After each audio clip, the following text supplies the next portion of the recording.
Vale, bueno, pues bienvenidos a todos. Es un placer anunciar este cuarto seminario del ciclo de seminarios de IA Biomed, de esta edición que hemos preparado, la primera edición 25-26. Y nada, tenemos hoy un ponente excepcional con nosotros, que es Javier Calvo Martín. Y Javier es socio de Management Solutions. Es el Chief Artificial Intelligence Officer y es el responsable de las prácticas de IA, tanto en desarrollo como en gestión, en regulación y gestión del riesgo de modelo. Adicionalmente lidera el área de I+D de Management Solutions y él es matemático especializado en inteligencia artificial con una trayectoria de más de 20 años desarrollando proyectos sobre estos dominios en organismos reguladores y corporaciones en sectores regulados en Europa, en América y en Oceanía. Y es un placer tenerle con nosotros hoy en este seminario que ha titulado Regulación en IA y Estrategias de Adopción. Así que cuando quieras, el escenario es tuyo, Javier. Muchísimas gracias por estar aquí con nosotros hoy. Al contrario, muchas gracias, Lucía, y muchas gracias a todos por conectaros, además a esta hora controvertida a las 3 de la tarde. Es un placer estar aquí y poder compartir pues, unos pensamientos sobre inteligencia artificial y sobre regulación de inteligencia artificial en nuestro sector. Y si os parece, voy a compartir una presentación que luego, por supuesto, si la queréis, podemos compartirla con vosotros. Encantados de enviárosla, donde vamos a hablar de inteligencia artificial en biomedicina. Y en particular hablaremos de cómo está la regulación en Europa y también un poco de cómo están las tendencias en la industria, por tanto, desde los dos puntos de vista. ¿Qué nos piden los reguladores? Y también cómo podemos usar la inteligencia artificial para funciones de cumplimiento, para cumplir con lo que las regulaciones nos piden, desde los dos puntos de vista. Y si tenemos tiempo, intentaré también hacer una pequeña demo para ilustrar esto con una práctica y no sea solamente slides y discurso. Hablemos un poco, si queréis, del contexto.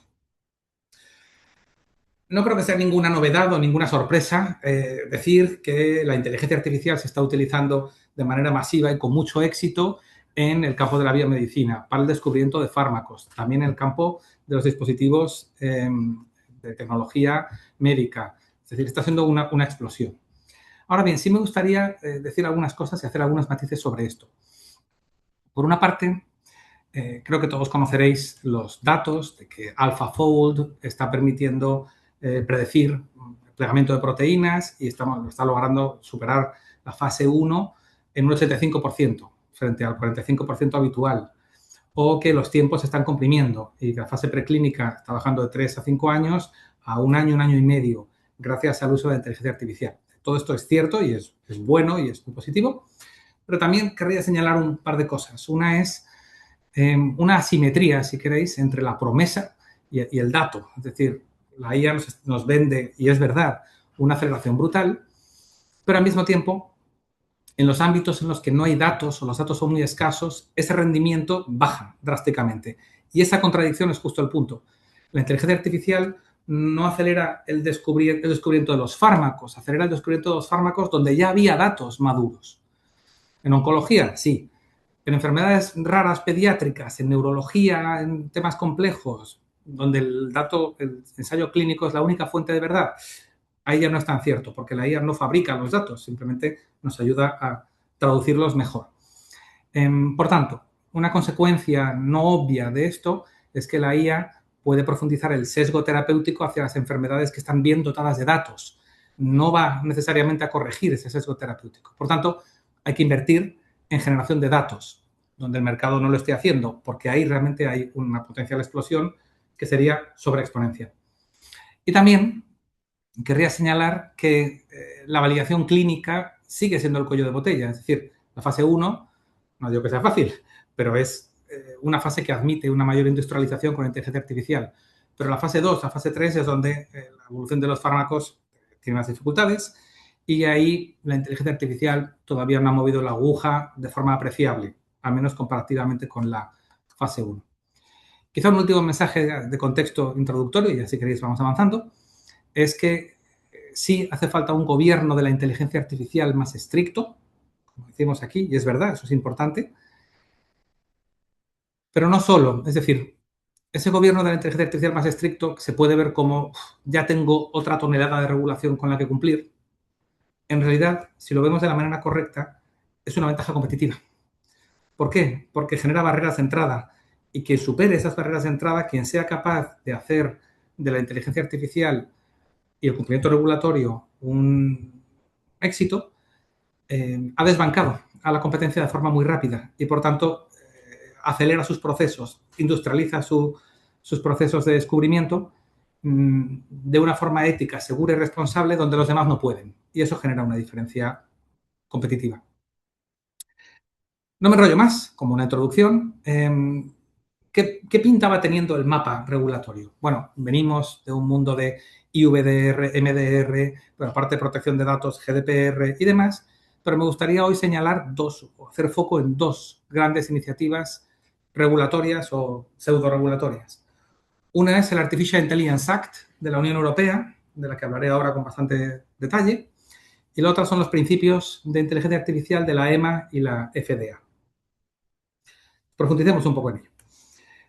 El Artificial Intelligence Act. Bueno, una primera cuestión muy básica, seguro que todos la conocéis en mayor o menor medida, pero dejadme que haga un repaso. El AI Act, en primer lugar, ¿qué es? Es un reglamento y no es una directiva. ¿Y eso qué significa? Los reglamentos, como sabréis, son de inmediata aplicación en todos los países de la Unión desde el momento en el que son aprobados, mientras que las directivas requieren transposición al ordenamiento jurídico nacional de cada país. Eso significa que en la Unión Europea los temas importantes o más relevantes se regulan con reglamentos, mientras que los temas que admiten discrecionalidad nacional se regulan con directivas. Por ejemplo, GDPR, protección de datos, es un reglamento, o UEDR es un reglamento. Bien, pues el AI Act es un reglamento. Y si queremos tener una medida de cómo de importante es o cuánta importancia le está dando la Unión Europea, os doy un dato. Las sanciones por incumplimiento grave del AI Act llegan hasta 35 millones de euros o el 7% de la facturación global anual del último año, lo que sea mayor de los dos números. Eso es masivo.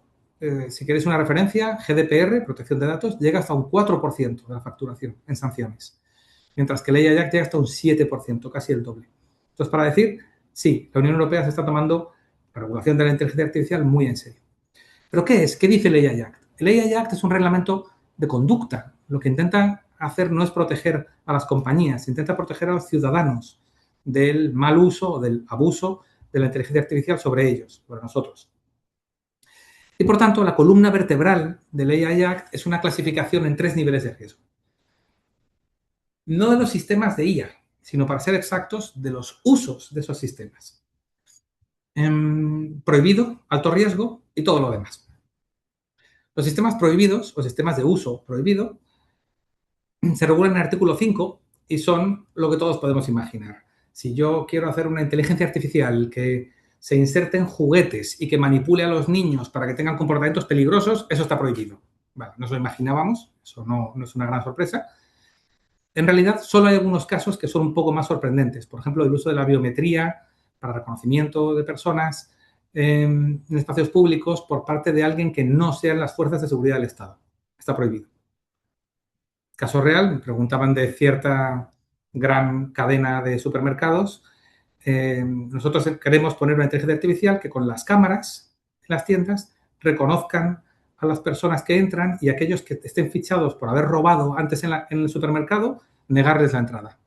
Eso no se puede hacer. Eso está prohibido por el artículo 5 de ley AIA. Es un ejemplo de biometría. Resto.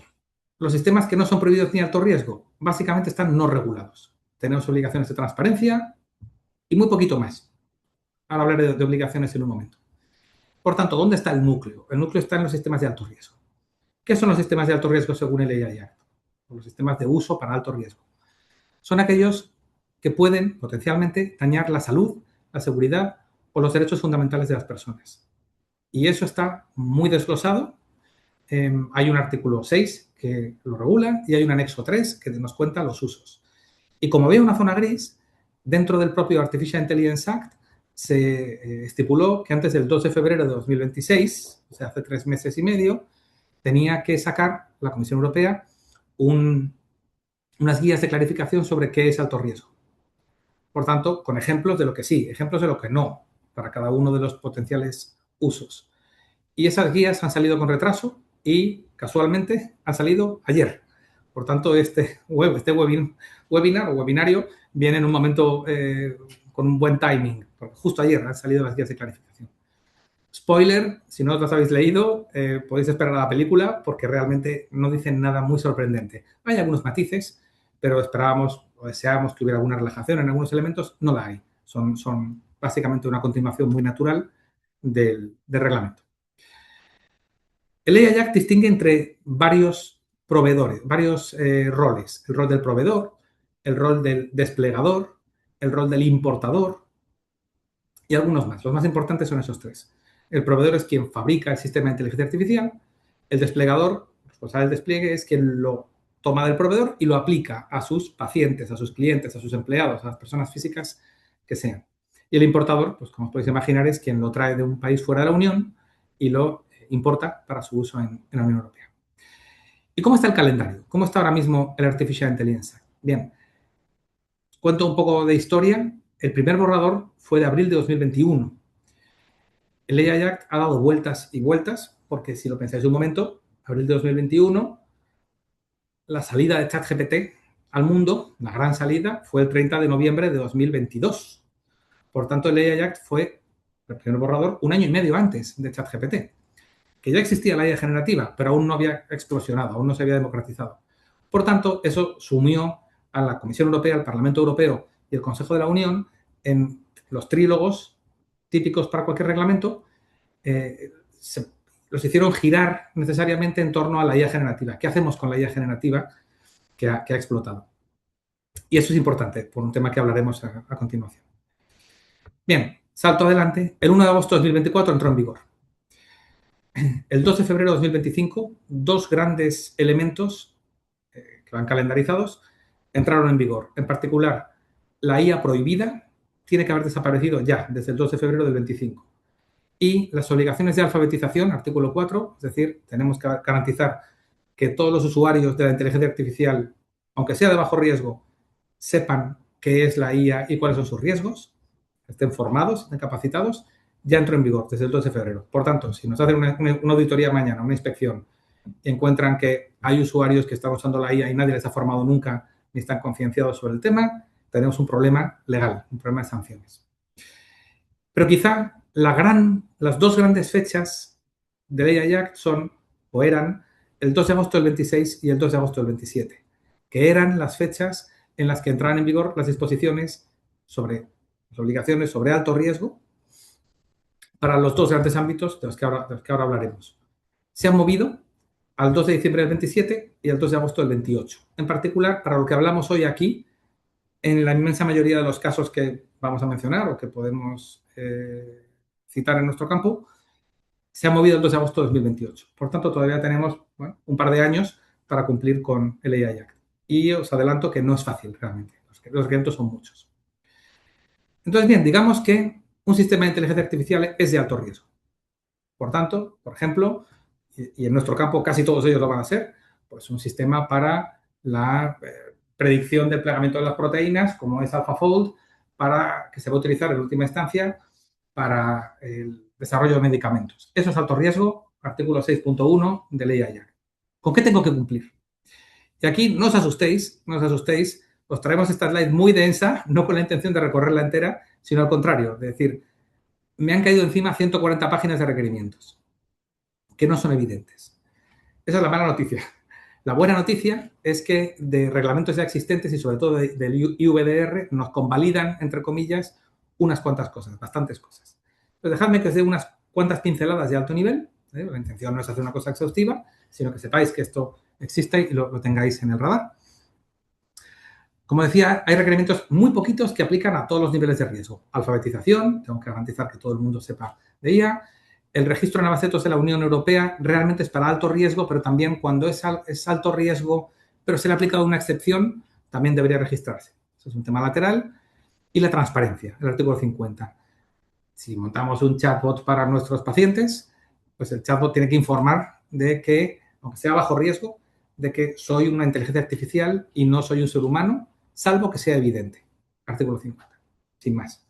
Ahora bien, cuando algo es alto riesgo, yo soy el proveedor o yo soy el responsable del despliegue, tengo que tener un sistema de gestión de riesgos, gobernanza de los datos, documentación técnica exhaustiva, mantenimiento de registros, de logs, de funcionamiento del sistema, transparencia, aunque el sistema no se aplique directamente, aunque el usuario, el paciente, no interactúe con la IA directamente, yo tengo que informarle. Atención, su radiografía va a ser evaluada con ayuda de inteligencia artificial. Tengo que informar de que se está usando en el proceso la inteligencia artificial. Supervisión humana, garantías, lógicamente, de precisión, robustez, ciberseguridad del sistema, un sistema de gestión de la calidad, medidas de corrección, cooperación con las autoridades competentes, una evaluación de conformidad con sello CE de la Comunidad Europea, como ya existe en IVDR, etcétera. Testeo, cuando se haga testeo en el mundo real, que es una serie de requerimientos sobre cómo son esas pruebas, vigilancia post-comercialización, no me enrollo más. Lo único que quiero decir es, hay muchos requerimientos y algunos no son evidentes, y la buena noticia, ya digo, es que hay una cierta, no quiero llamarlo convalidación, pero una cierta convalidación de aquello que ya me está dando, me está exigiendo IVDR. ¿Dónde está la gran convalidación? Sobre todo, lo que nos convalidan es el sistema de gestión de calidad. Es decir, lo que ya tenemos exigido por MDR y VDR nos lo van a prácticamente convalidar.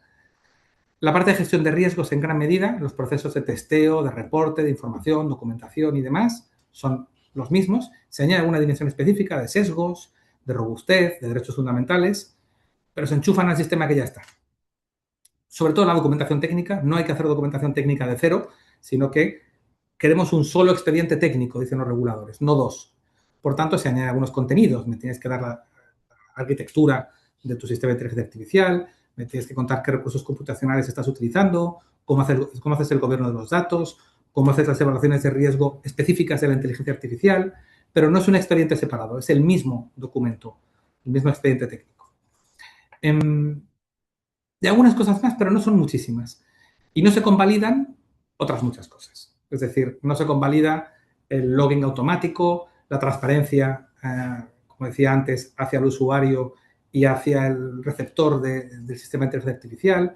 La supervisión humana es nueva. La supervisión humana en el sentido de inteligencia artificial, es decir, tener a alguien con estatura en la organización, con conocimiento de inteligencia artificial, con presupuesto, que no sea un becario, sino que realmente tenga la capacidad explícita de desenchufar la máquina si algo no va bien, tener autoridad. Eso es el artículo 14 de la AI Act y es nuevo. Por supuesto, todo lo que tiene que ver con sesgos y derechos fundamentales. Os pondré un ejemplo en un par de minutos.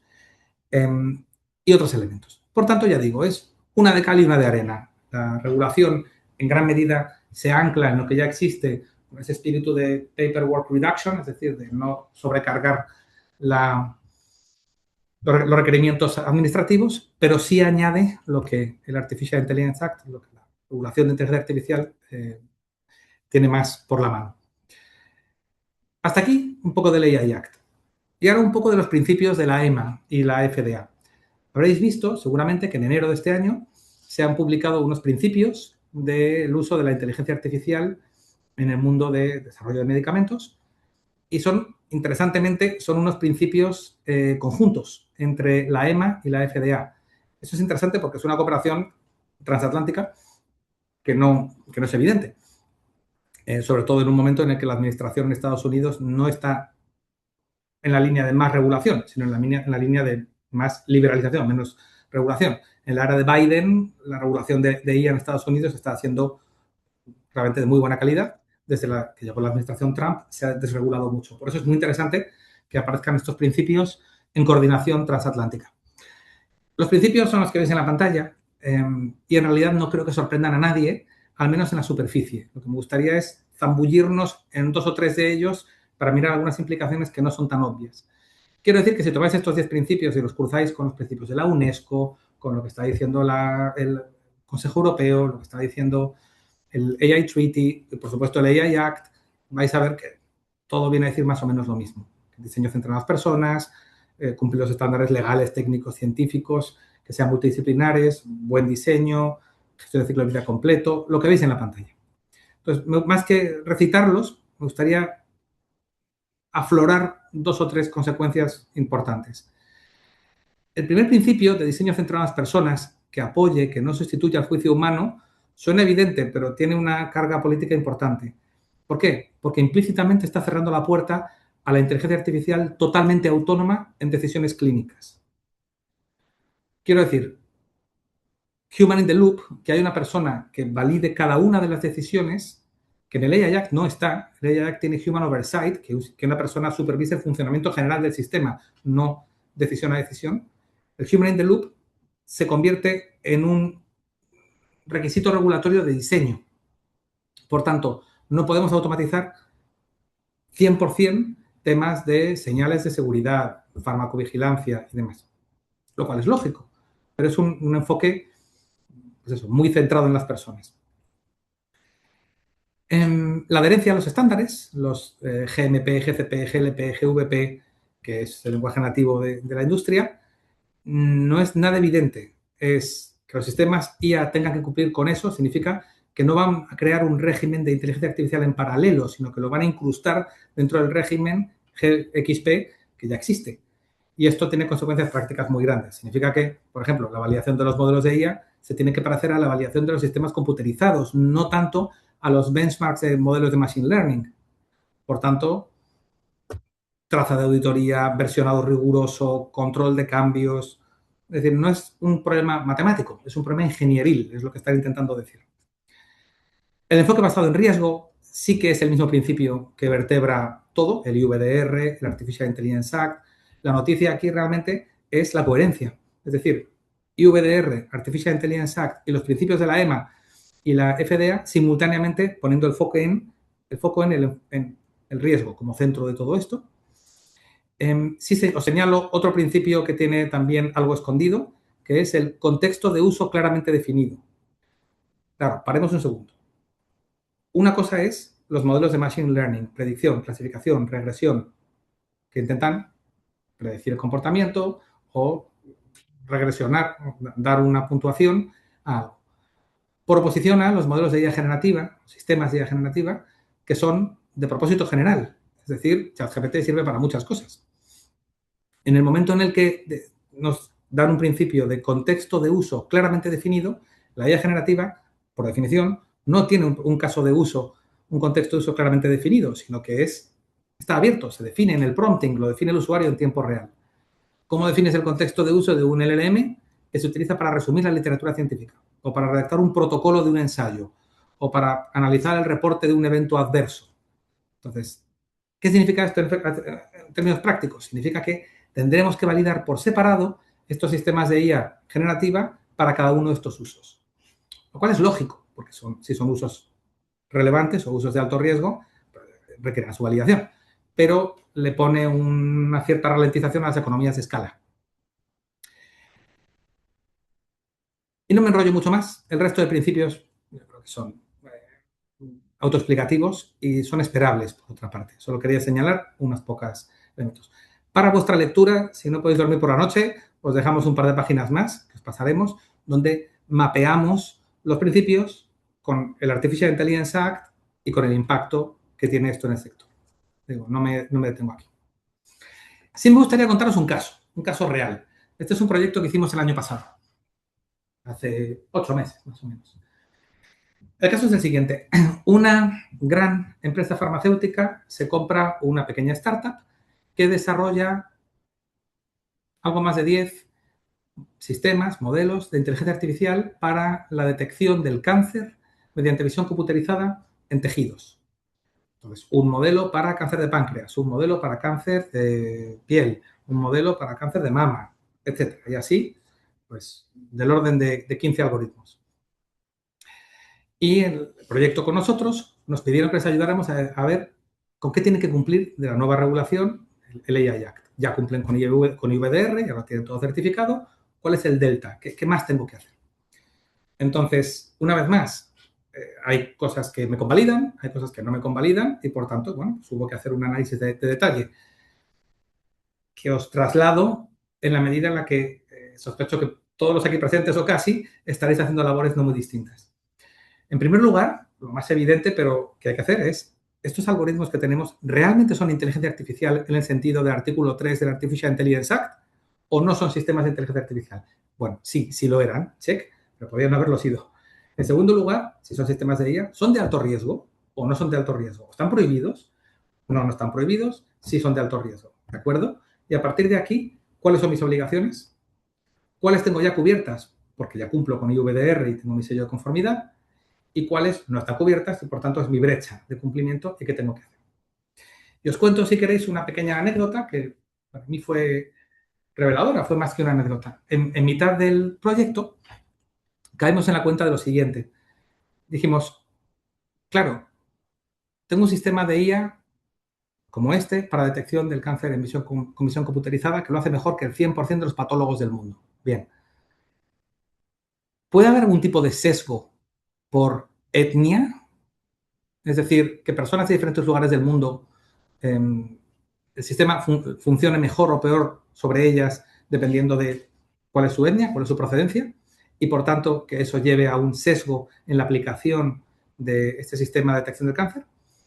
Y entonces consultamos con expertos, hablamos con patólogos y con cirujanos muy reputados y nos dijeron, cosa que para vosotros puede ser evidente, yo soy matemático, no soy biomédico, para mí fue un hallazgo, y es que todas las personas del mundo somos iguales por dentro.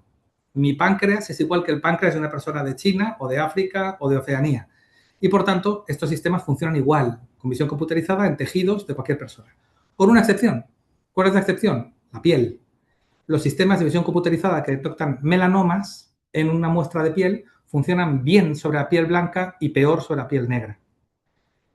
¿Qué ocurre? Si tiramos de ese hilo, eso significa que si yo aplico un sistema así en un hospital para detección del cáncer en esa muestra, si una persona es blanca, se detecta rápidamente al quirófano, y si una persona es negra, es inconcluyente, el sistema no me da precisión suficiente, hay que mirarlo a mano, entra usted en lista de espera, espérese 4 meses. Eso es un sesgo. Eso es un sesgo malo. Eso es un sesgo que en la aplicación aguas abajo del sistema de IA produciría un efecto indeseado en el sentido de tratar de manera distinta por causa de las deficiencias o las asimetrías en el rendimiento de un sistema de inteligencia artificial sobre diferentes colectivos. Eso es justo lo que Artificial Intelligence Act está buscando, ese tipo de cosas. Pero bueno, eso pudimos aportarlo, entre otras cosas, a lo largo del proyecto y fue pues, bastante revelador. Y a partir de ahí, terminado todo esto, está la monitorización. Es decir, esto no termina cuando uno hace el gap análisis, sino que después, como sabréis, en diciembre, hace unos pocos meses, la Comisión Europea ha publicado el Digital Omnibus, dentro de la cual es un paquete gigantesco de regulación, dentro del cual han ocurrido cosas como que se han pospuesto las fechas, como decía, 2 de agosto del 28, para cumplir con alto riesgo en los temas que nos ocupan hoy, pero también hay una propuesta de un reglamento para simplificar las reglas en los dispositivos in vitro, de diagnóstico in vitro y médicos. ¿Qué significa esto en la práctica? Intentar limitar los solapamientos, intentar reducir más todavía las redundancias entre el AI Act, IVDR y otras regulaciones. Hasta aquí un caso. Estoy mirando el reloj. Bien. Hasta aquí lo que queríamos contaros en media hora sobre regulación. Y ahora queríamos dar un salto al otro lado. Es decir, ¿y qué hay desde el otro lado? ¿Puedo yo usar la inteligencia artificial para ayudarme a cumplir con la regulación y a cumplir con mis propias políticas y procedimientos? Es decir, aquí no ya la IA como control, sino la IA como uso para ayudar a cumplir con la regulación. Y una primera reflexión es cómo se está usando la IA realmente a día de hoy. Y aquí os diría, hay una ley de Pareto en todo esto. La ley de Pareto, ya lo sabéis, dice que en muchos procesos el 80% de los beneficios se consigue con el 20% del esfuerzo. En el caso de la IA es así también. ¿Qué está ocurriendo?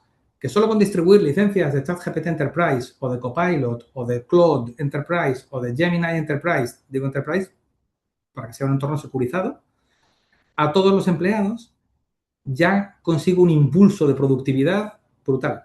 Por tanto, eso ya es algo en sí mismo, la productividad general. Una segunda cosa que está ocurriendo es que las técnicas de Machine Learning y la IA generativa están mejorando. No es que la IA generativa mejore las técnicas de gradient boosting, es que simplifica todos los procesos alrededor. Me simplifica el feature engineering, el descubrimiento de nuevas variables, la síntesis de variables compuestas, me simplifica los procesos que hay alrededor.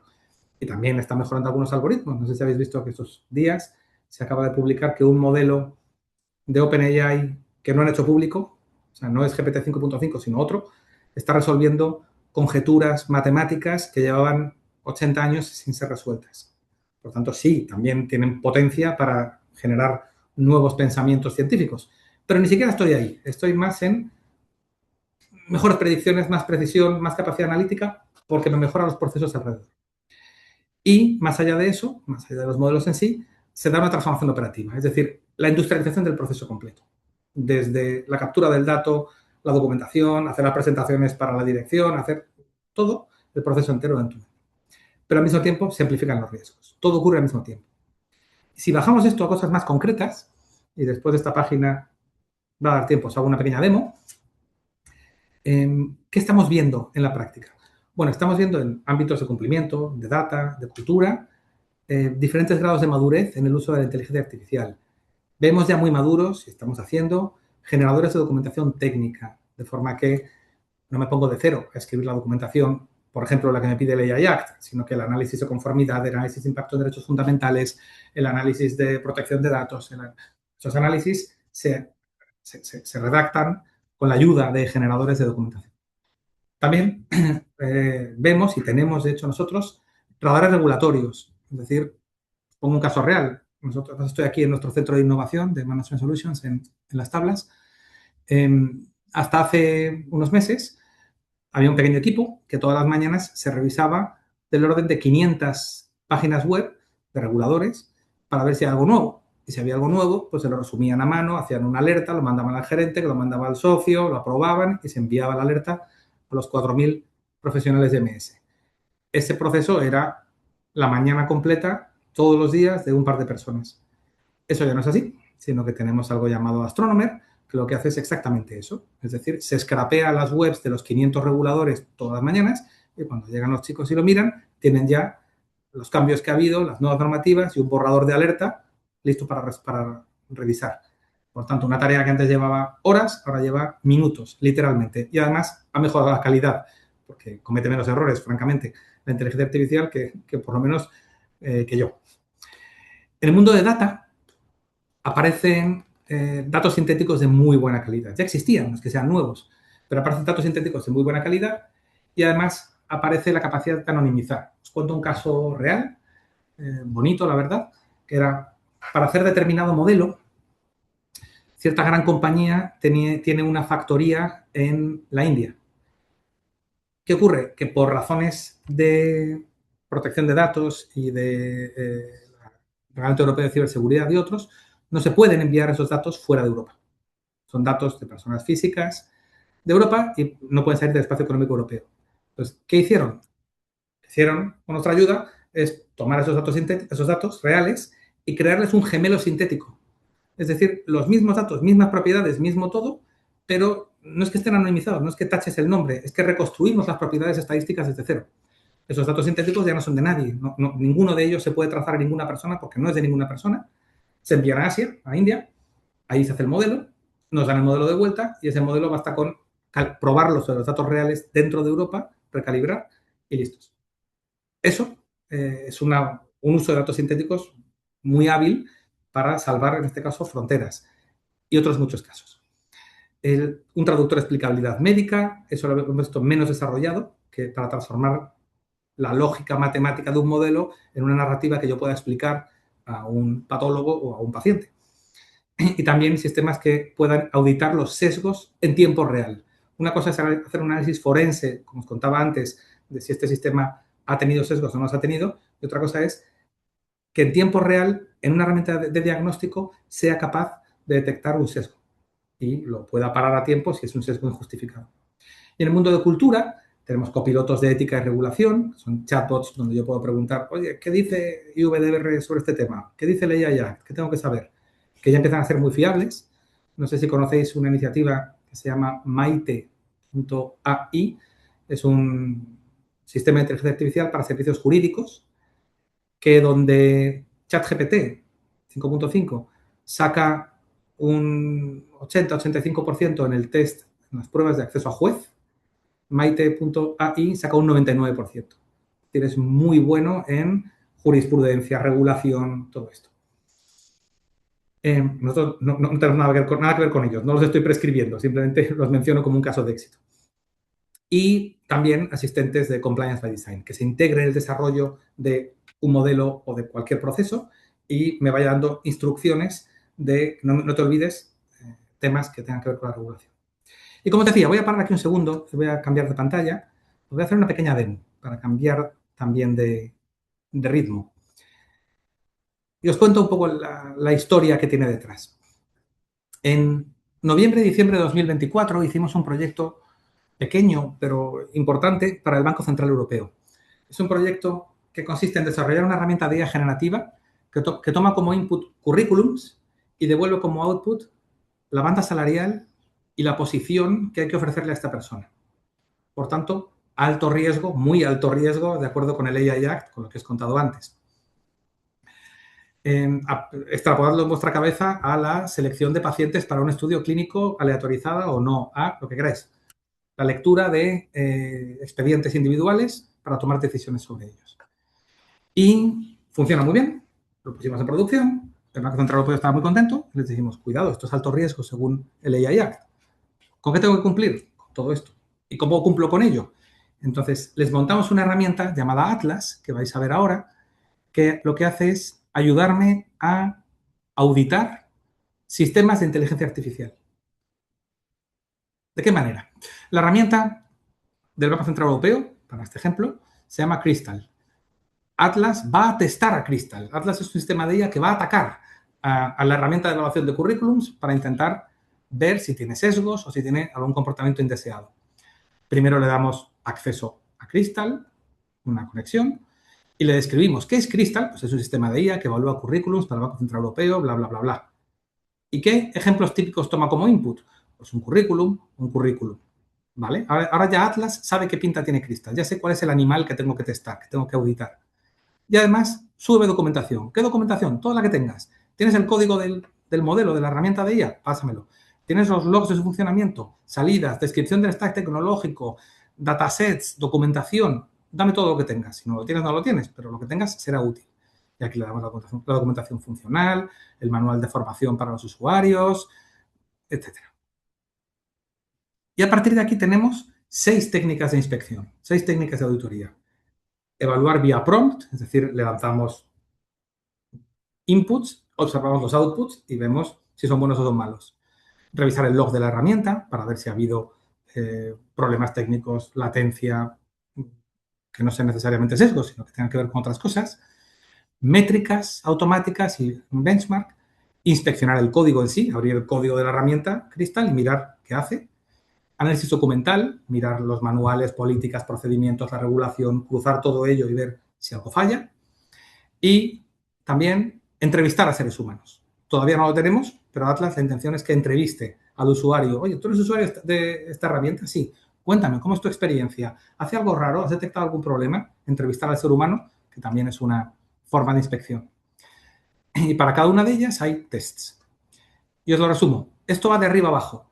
Tenemos 26 temas. Adaptabilidad, sesgos, rendimiento, explicabilidad, interacción humano-máquina, calidad del input, calidad del output, comprensión del lenguaje, capacidad de razonamiento, consistencia, seguridad, ética, etc.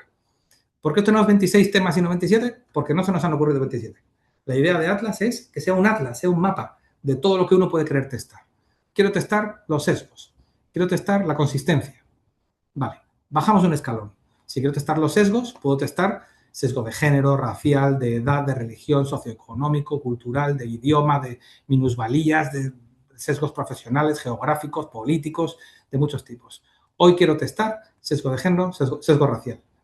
Hasta aquí no hemos usado todavía inteligencia artificial, solo hemos sacado tests de una base de datos que tiene 26 temas y 766 tests. Y aquí empieza la inteligencia artificial. Dice Atlas, si tengo que testar sesgo de género en un sistema de evaluación de currículums, se me ocurre remitir 2 CVs idénticos donde solamente cambien los pronombres, un hombre o una mujer, y todo lo demás idéntico. Y me esperaría que los 2 currículums reciban la misma clasificación. Por ejemplo, este es un test de sesgo de género. Vale, me gusta, continúa. Pues lo que hace es construirlos. Aquí tenemos el currículum del señor Michael Johnson y el currículum de la señora Sarah Johnson. Aquí tenemos el currículum de James Wilson y el currículum de Emma Wilson. Vale, por supuesto todo esto se puede editar. Me gusta, adelante, y lo que hace es el análisis. Pues mira,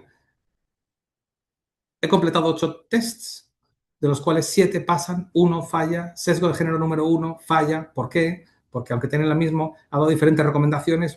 Eso es un sesgo o no, depende si es anecdótico, si es sistemático. Sesgo de género 2 pasa, sesgo racial pasa, etc. Y de aquí sale un informe. No me extiendo más, la intención no es venderos Atlas, sino simplemente deciros que ya se está utilizando a escala la inteligencia artificial para auditar la inteligencia artificial.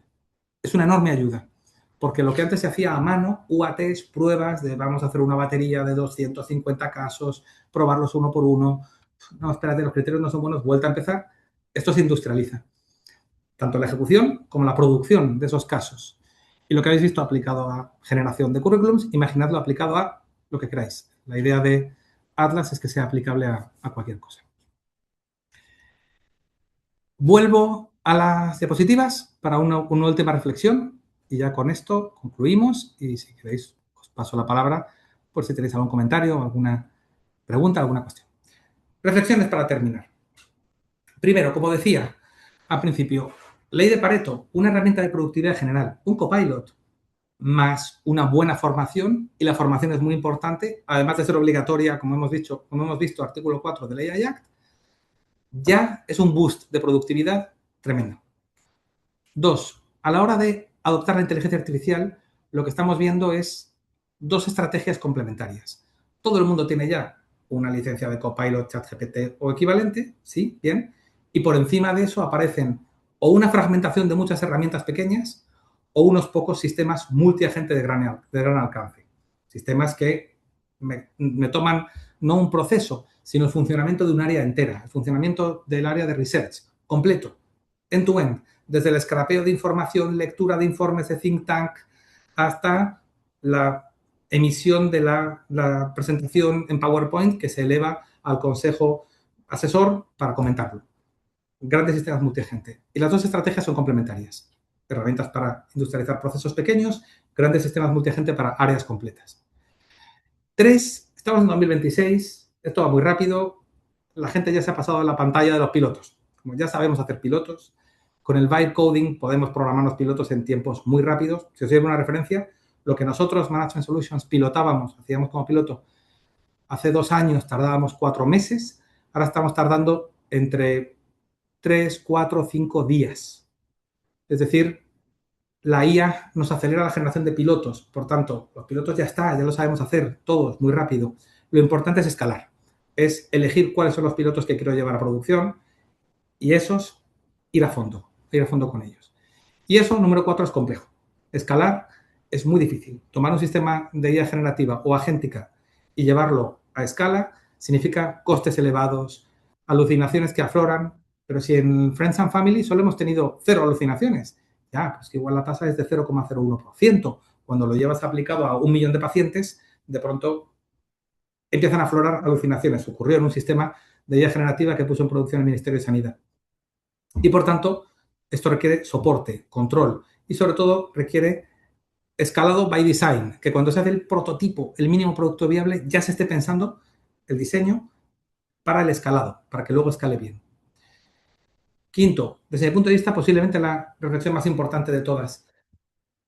La brecha no es técnica, es organizativa. La tecnología ya existe, la inteligencia artificial está ahí y hace cosas alucinantes, como decía Vox, Vox no el partido político, sino el científico estadístico, en cualquier tecnología suficientemente avanzada es indistinguible de la magia. Ahora mismo lo que hace la IA parece magia. Es decir, detectar cáncer mejor que el 100% de los patólogos del mundo es, para mí por lo menos, absolutamente increíble. Y soy matemático y me he dedicado a la inteligencia artificial desde hace 25 años o 30. Por tanto, el cuello de botella no tengo la técnica ya existe. La fricción aparece en que tenemos procesos lentos, no tenemos datos, los datos son de mala calidad o están mal gobernados, tenemos muchos comités que están saturados, la responsabilidad no está clara, hay riesgos que no tienen owner, hay sistemas de IA que no tienen owner, o peor, tienen owner y el owner no se ha enterado de qué es el owner. Hay ciclos de aprobación muy burocráticos. Se trata de rediseñar mi maquinaria interna para poder ir con velocidad, pero no perder el control al mismo tiempo. Y hay una brecha, número 6, y es acumulativa, entre los que van muy deprisa y los rezagados, esa brecha se acumula. Si digo, voy a pensarlo 3 meses más o 6 meses más, es posiblemente un año o más de un año de diferencia lo que nos estamos generando. Hay que aprender. Aunque sean cosas que mañana voy a tirar, son pilotos y son aprendizajes que nos permiten después entender y desarrollar cosas mejor.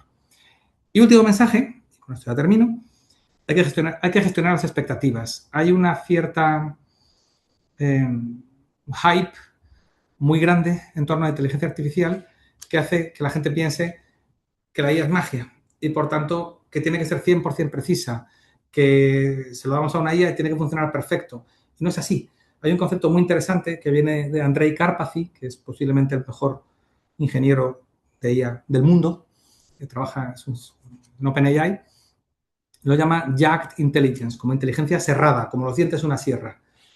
Si esta es la frontera del conocimiento humano, en muchas cosas la IA es mejor que el 100% de los seres humanos y de pronto en algunas es increíblemente estúpida. Le preguntas a veces, ¿qué es más grande, 9,11 o 9,9? Y te dice 9,11, porque 11 es más grande que 9. Es increíble que un sistema te pueda decir eso y al mismo tiempo resolver un sistema de ecuaciones en derivadas parciales. ¿Cómo funciona eso? Pero es así. Y por tanto, gestionar expectativas respecto a lo que puede hacer y no puede hacer la inteligencia artificial es extraordinariamente importante. Y nada más. Hasta aquí, en los 50 minutos que nos proponíamos, unas reflexiones sobre el contexto regulatorio y las tendencias del uso de la IA respecto a la regulación en la industria. Y paro aquí por si tenéis algún comentario o alguna pregunta que hacer. Muchísimas gracias, Javier. La verdad es que mucho contenido muy importante y muy explicativo. Muchas gracias. Voy a dar paso si alguien quiere hacer una pregunta. Eh, si no, mientras lo pensáis y lo maduráis, yo sí que te quería preguntar em, sobre el AI Act. eh, Porque está claro, ¿no? Como tú has dicho, que tiene una tendencia y habrá que hacer human in the loop. Pero en la parte de clínica sobre todo, claro. Pero ¿cómo se va a gestionar o qué expectativas hay en los sistemas multiagentes, por ejemplo? Porque ahí puede ser más complicado. Sí, los sistemas multiagentes son muy difíciles, de hecho, muy difíciles, y de hecho hay una cierta incomodidad en el Parlamento y en la Comisión Europea porque el AI Act no ha sido diseñado realmente teniendo en cuenta los sistemas multiagente. Por tanto, algo habrá que hacer. La referencia está en Singapur. Esto, si no lo habéis visto, os recomiendo mucho que lo miréis. Son muy, muy buenos. El regulador de Singapur ha sido el primero del mundo en emitir regulación, se llama la MAS, la Autoridad de Mercado de Singapur, sobre el uso de sistemas agénticos en el sentido en el que tú lo estás diciendo, Lucía. No en el sentido de un agente de copilot, sino en el sentido de un sistema agéntico con autonomía y con capacidad de tomar Ujú, decisiones por sí solo. Y dan una serie de principios muy prácticos, muy accionables. Por ejemplo, minimización de autonomía. Dale a un sistema multiagente la autonomía mínima para que haga lo que tiene que hacer, pero no más que esa. Ese es, por ejemplo, un concepto importante. O vigilar los flujos de datos. Si hay muchos agentes que se están intercambiando datos, hay que controlar esos flujos de datos para ver qué está pasando, para que si hay una alucinación no se propague y se amplifique por el sistema. Ese tipo de pensamientos. En Europa es todavía una asignatura pendiente, reconociendo que esto va a toda velocidad, es decir, que la IA agéntica en esa escala en la que tú estás pensando es de ayer por la mañana. Y por tanto, la regulación va ahí.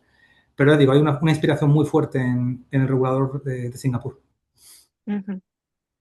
Qué bueno, vale, pues sí que le echaré un ojo, no lo conocía. Em, También me preguntaba la parte de generación de datos sintéticos, ¿no? Porque em, ¿cuál es tu percepción, ya no en la parte de regulación, sino en la parte de los modelos que se puedan generar? Está claro que si los datos de entrada con los que estamos generando los datos sintéticos tienen una buena calidad y vamos a poder hacer pues una especie de espejo bueno de esos datos, pues los modelos que luego generemos también serán buenos, pero suele ser difícil, ¿no? Sí, sí, sí. O sea, el problema está exactamente donde tú lo estás poniendo. Los modelos son garbage in, garbage out. Los sistemas de IA siguen siendo garbage in, garbage out. La IA no ha corregido. Hay algunas iniciativas para usar la IA para corregir la calidad de los datos de algunas maneras. Nosotros tenemos algún tema de inteligencia de colmena agéntica para intentar remediar problemas de calidad del dato. Pero la base es, si alimentas a un sistema de IA con datos malos, el resultado es malo. Y por tanto, crear datos sintéticos a partir de datos malos, hombre, pues si tienes algún tipo de indicador de calidad de cada dato, puedes rebalancear a favor de los datos de mejor calidad. Pero estás introduciendo sesgos. Hay que verlo caso a caso, pero lamentablemente no. La IA todavía no ha resuelto el problema de calidad del dato. Ujú, Pero con datos sintéticos están haciendo cosas muy, muy alucinantes. En otro sector que no es este, por ejemplo, en el sector de energía, las refinerías tienen gemelos digitales completos desde hace tiempo. Es decir, no ujú, simulas cosas sobre la refinería, lo simulas sobre el gemelo digital. Y cuando funciona, ujú, lo llevas a la realidad física y funciona. O sea, realmente si tienes buenos datos, datos de mucho detalle de cómo funciona, lo que sea, un robot ujú, quirúrgico, pues un robot cirujano, puedes replicar hasta niveles de muchísimo detalle y funciona realmente. ujú. Como otra escala de datos sintéticos. Sí, sí, sí, sí. Qué interesante. Veo que tenemos una duda en el chat. Nos pregunta David, bueno, te da las gracias por la presentación y no sé si David igual mejor te quieres abrir el micrófono directamente, a lo mejor es más fácil. ¿Se me oye? Sí, Sí. se te Vale, oye perfecto. perdón, que estaba escribiendo, pero no sabía si el micro iba a funcionar. Quería preguntarte, Javier, bueno, primero, muchísimas gracias porque una presentación súper interesante y la verdad que un tema, yo creo que a veces se le resta bastante importancia desde lo que es la investigación académica y al final repercute muchísimo en todo lo que podemos hacer y hasta dónde llegamos. Yo quería Muchas preguntarte en los sistemas que utilizan IA generativa, especialmente sistemas como chatbots que están muy expuestos a interactuar con el usuario, a veces como que a mí me invade un miedo que es como, vale, ¿cómo controlo cómo este chatbot va a responder al usuario si el usuario tiene intención maliciosa, ¿no? Y yo tengo un chatbot de, yo qué sé, de dudas de medicina, pero mi usuario empieza a preguntar cosas polémicas o a intentar que mi chatbot vaya a un campo menos ético, ¿no? Entonces, por supuesto, las soluciones que se me ocurren son, pues, fine-tuning o intentar hacer, pues, detección de inputs y tal, pero no sé si existe como un estándar o alguna especie de buenas prácticas que se puedan aplicar a esta clase de sistemas. Buena pregunta y no resuelta. Un estándar no, buenas prácticas sí. Hay cosas. A ver, primero, está en la naturaleza de la IA generativa, de los LLMs, alucinar y no solo alucinar, sino ser vulnerables a una inyección de prompts lo bastante ingeniosa. ¿Qué se hace? Se ponen guardarraíles. Los guardarraíles en su versión más sencilla son instrucciones. Si te preguntan por esto, niégate a contestar y demás. Existen, tú lo has mencionado, hay RAG, hay técnicas de fine-tuning, donde yo le limito el universo de lo que conoce el LLM de forma que está muy forzado a contestar sobre ese universo y nada más que eso. Hasta ahí realmente el estado del arte. Es decir, manejar esas técnicas y poco más con mucha habilidad es lo mejor que se consigue hasta ahora. Pero si quieres ir un paso más allá, lo mejor que existe ahora mismo, lo que ocurre es que es muy experimental, es lo que se llama explicabilidad mecanicista, que viene de Anthropic y además lo han puesto los artículos y las librerías de Python en código abierto para quien las quiera utilizar, que lo que hacen básicamente es que abren la red neuronal de 1,7 billones europeos de parámetros y van a buscar qué neuronas o circuitos de neuronas están asociadas con qué conceptos. Que para mi sorpresa, por lo menos, no están dispersas, están concentradas. Las neuronas que se activan con un concepto dado están juntas en la red neuronal, están cerca.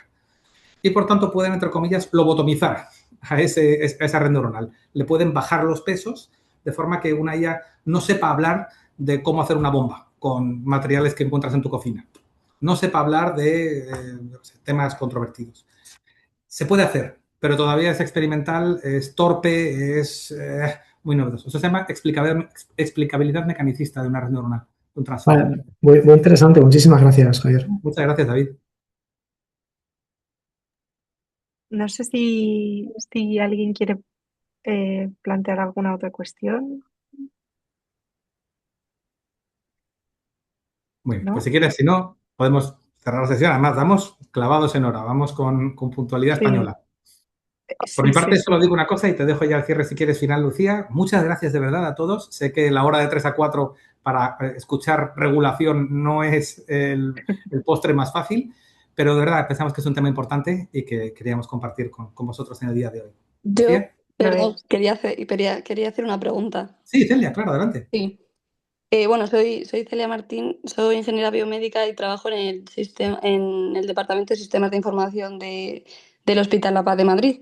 Y bueno, en primer lugar, muchas gracias, Javier. Me ha gustado mucho la ponencia y bueno, me he conectado un pelín tarde, pero me ha gustado muchísimo. Entonces, yo te Muchas quería gracias. preguntar,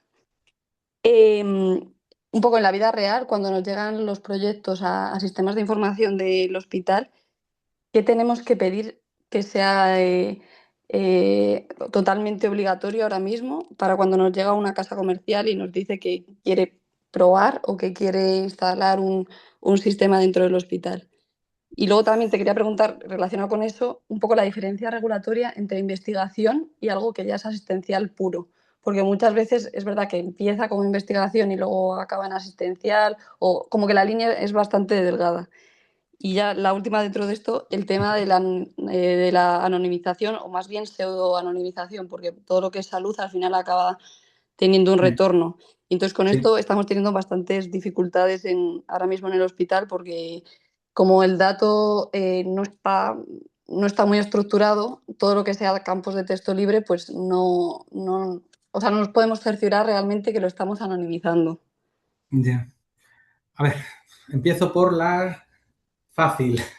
A La de ver, que tenemos que pedir. no, al contrario, esa es la difícil. Ah, ¿Qué tenemos vale. que pedir? Bueno, entonces por ahí mismo. ¿Qué tenemos que pedir? Son muchas cosas. Si lo que trae un proveedor es un sistema de inteligencia artificial potencialmente de alto riesgo, que es fácil que ocurra, porque casi todo lo que ocurre en un hospital es de alto riesgo a efectos de regulación. O sea, Eh, clase 2 y clase 3 por supuesto. Eso es, lo que sería clase 2 y clase 3, y que desde el punto de vista de ley Act es lo que es alto riesgo. Hay muchas cosas que pedir. Hay que hablar con el proveedor del sistema. Yo, hospital, soy el desplegador. Tú, fabricante, eres el proveedor a efectos Sí. de la regulación. Pues tenemos que hablar me tienes que hacer un análisis de impacto en derechos fundamentales, análisis de conformidad, sello CE de la Comunidad Europea, análisis de sesgos, robustez, fiabilidad, protección de datos, ciberseguridad, 140 páginas de requerimientos. Hay mucho que Vale. pedirle, realmente. Se sintetizan en los artículos 9 y 10. Si quieres ir a una cosa nada más, mira los artículos 9 y 10 de Ley IA, que son 3 Vale, lo páginas. apunto. Ahí está el núcleo de todo. Ese es el núcleo duro. Anonimización y pseudonimización. Vale, es un problema no resuelto, pero es un problema en el que la inteligencia artificial puede ayudar realmente.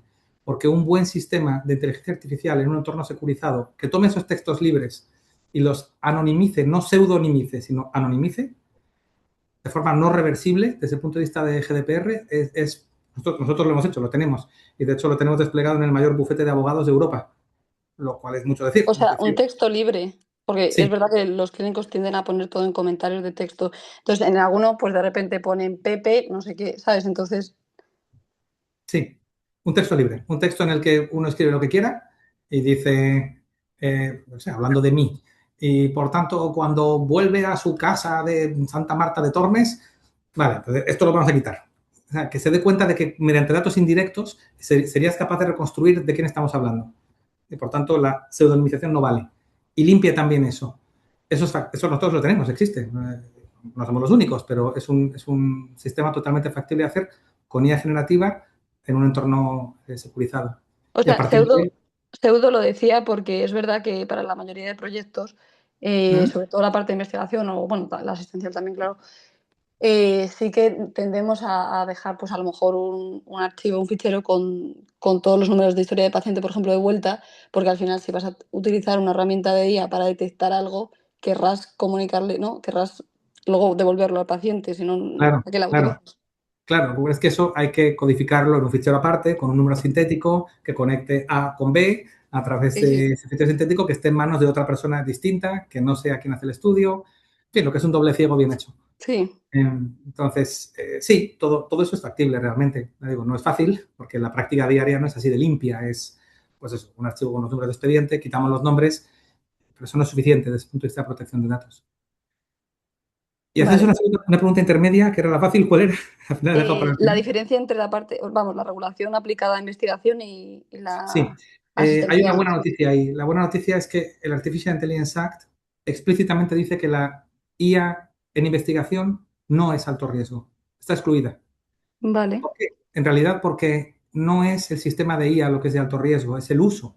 Mientras estoy en investigación, aún no lo estoy usando. Cuando lo paso a la práctica clínica, ahí es donde se convierte en alto riesgo.